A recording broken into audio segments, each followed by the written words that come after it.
listeners and learners, and welcome to the third of our 5 radio programs in our series on development studies. My name is Mims Low, and in today's lesson, we are going to talk about the different types of education. Education, it's the process of acquiring knowledge, skills, and a level of intellectual maturity. So there are 2 different types of education. Modern education, which refers to the education received in classes whereby learners are taught to read and write, and it's made up of primary, secondary, and tertiary education. Whilst traditional education, yes, this type of education is where traditional values and beliefs, etc., are passed on from one generation to the next. Let's talk more about the types of education.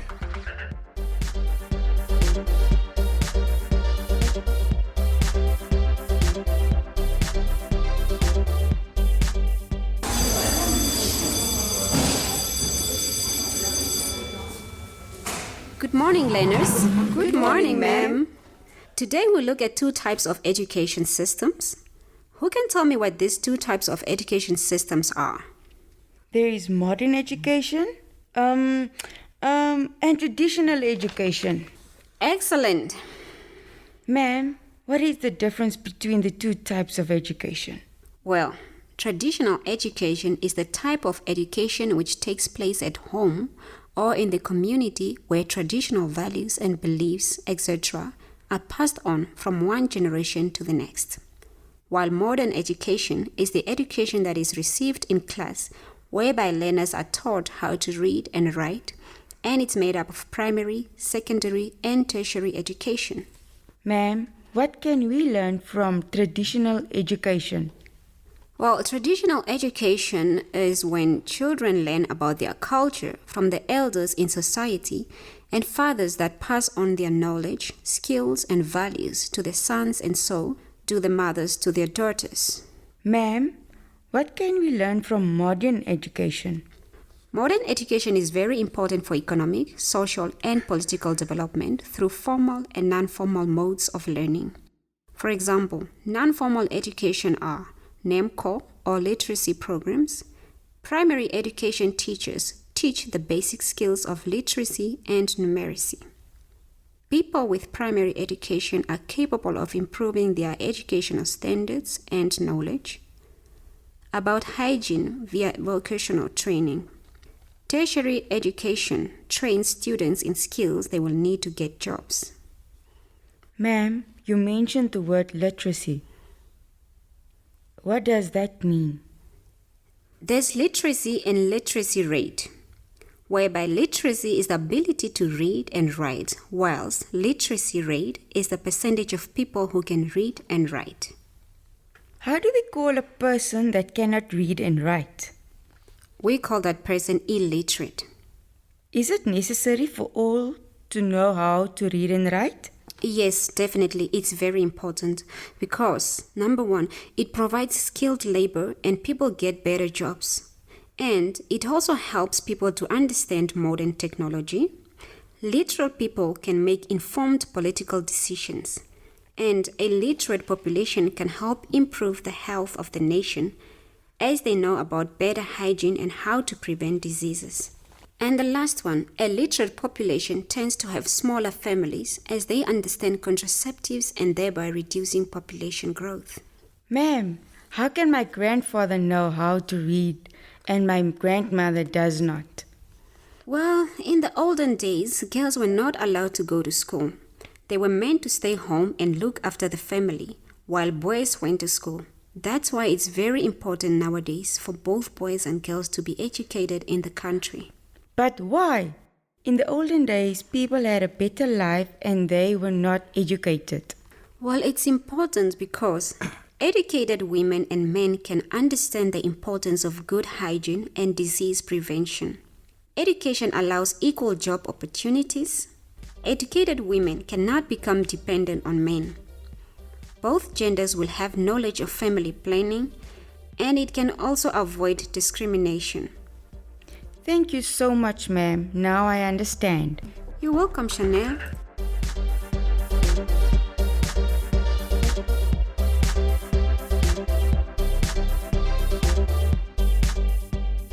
Listeners and learners, I hope you have enjoyed listening to our discussion about the different types of education. Let's recap.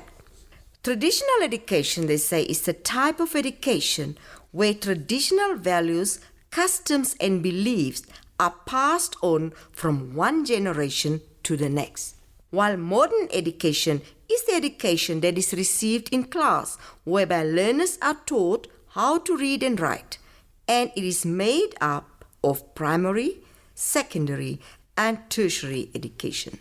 So we learned that modern education is very important for economic, social, and political development through formal and non-formal modes of learning. Examples of non-formal education is what is offered at NAMCOL or through literacy programs. Primary education teaches learners the basic skills of literacy and numeracy. People with primary education are capable of improving their educational standards and knowledge about hygiene via vocational training. Tertiary education trains students in skills they will need to get jobs. Literacy now refers to the ability to read and write, while the literacy rate is the percentage of people who can read and write. We've learned that education is important because educated women and men can understand the importance of good hygiene and disease prevention.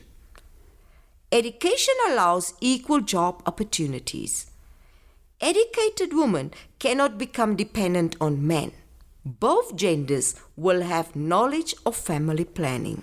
It can avoid gender discrimination. All the education systems have advantages. Let's look at the traditional education system. Traditional education preserves society's values and customs. It prepares children for responsible adulthood. It passes knowledge, understanding, and skills to new generation. Children feel they belong to the community and they learn to be proud of their culture. We look at formal education. The learning programs for formal education are well structured. Institutions that provide formal education are conducive to learning, and learners learn to accept other people's culture.